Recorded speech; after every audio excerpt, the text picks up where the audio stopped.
Breaking news. The Denver Nuggets have just fired head coach Mike Malone.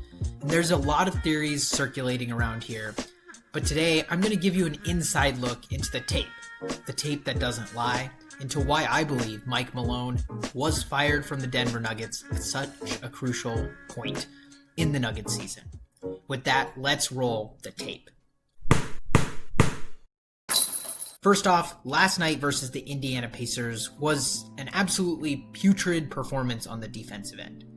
And the first couple clips that I'm going to show you really early in the game, if you look at it, with really a lot of time to go here, 8 minutes and 45 seconds, as well as, just very early in the game, you see that they just don't care that much about defense. Right here, we're bringing Jokic all the way up to the level of the screen, and this seems like their general plan in these types of coverages. As we play the clip a little bit more, you see basically a pass by Tyrese Halliburton over here to Nembhard.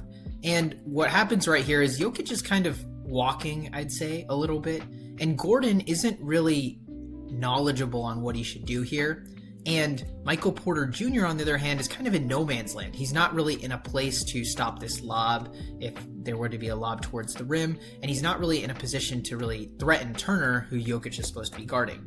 So you watch right here, this leaves Toppin wide open essentially for the dunk, and he ends up not cocking it back and putting it in, but ends up actually in an easier position to kind of do this layup right here. And you see Michael Porter Jr., a really common thing that you're going to see throughout this film review, he's often in the wrong position, in the wrong place at the wrong time. He just doesn't seem to know what to do on the defensive end. Right here, we have a little bit of a scramble later into the shot clock where Miles Turner is going to be operating here as kind of the main source or the main hub early in this play. You see Michael Porter Jr. is really staying off of his offensive player. He's really giving Nesmith a lot of position.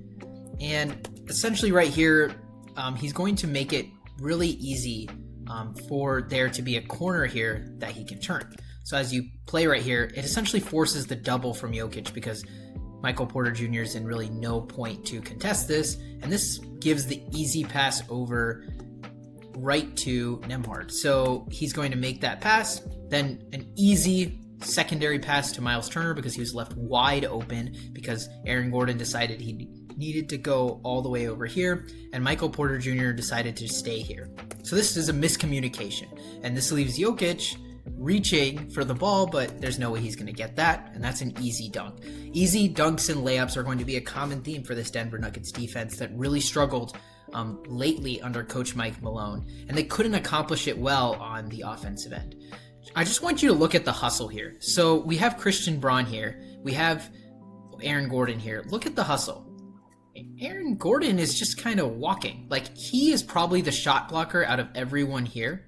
He should be the one that goes all the way back to try and block Obi Toppin from shooting, or the guy who really crashes the paint. Instead, notice he's ball watching.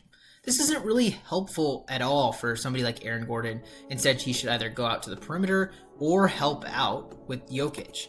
But he doesn't do either, and this leads to Obi Toppin kind of rising and skying over the smaller players, and ends up finishing that over Michael Porter Jr. once again.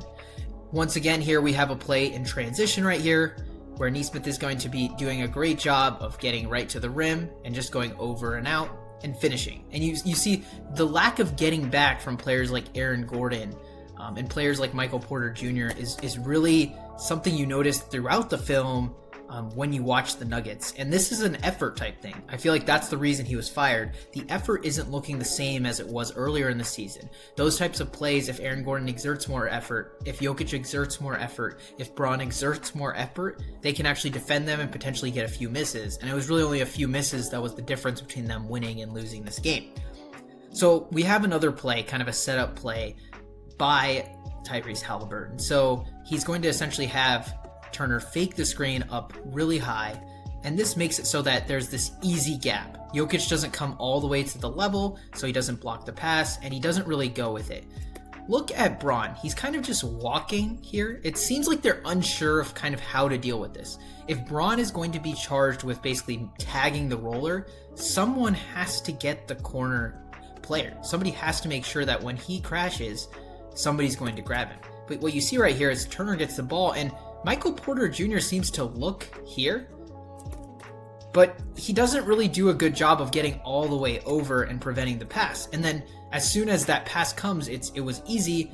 Aaron Gordon doesn't really come over and try to help out. And they really just look discombobulated. And notice, I feel like there's a lot of walking here. I feel like we have Pickett kind of walking back. He's not even in a good position to prevent the pass to Tyrese Haliburton. We have Aaron Gordon who's kind of stunting towards the ball, which I guess is the right position. And then Braun's kind of just walking over. He's not closing out as hard as he could and sprinting, which is really what he should be doing. That looks like one of those closeouts where you're saying, I tried hard, you see what I did, but he's not sprinting. And those types of effort plays are what was missing from the Denver Nuggets on the defensive end. They have athletic players. Braun is an athletic player, and he's shown the ability to do defense better than that.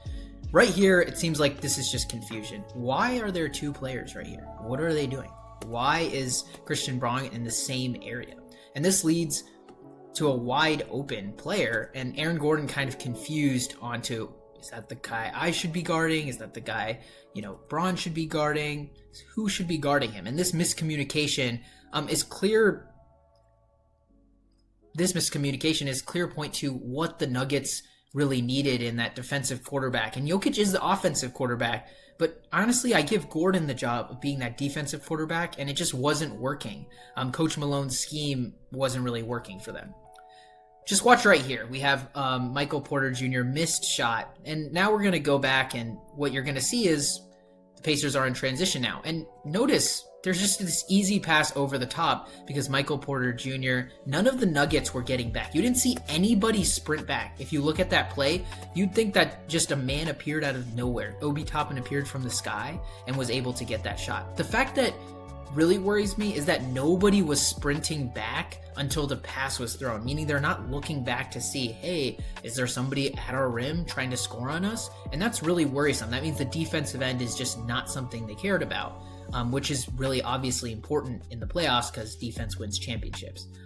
Now here we have what I would like to call a lesser pick and roll. We have TJ McConnell with Thomas Bryant. Okay, the Nuggets should be able to defend this, right? But what ends up happening here is DeAndre Jordan tries to essentially basically make it so that there's no way that TJ McConnell can get to the rim.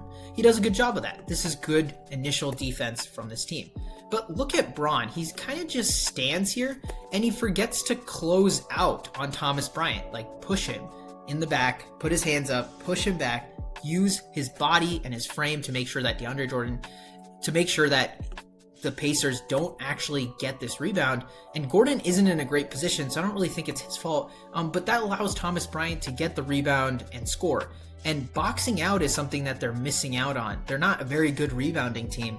And I think that could really be fixed with a little bit more attitude and a little bit more pressure from a different coach. If you guys like this type of content where we go deep into why Michael Malone got fired or why we saw the things on the court that led to the action happening in the front office as well, please feel free to like and subscribe for more content like this.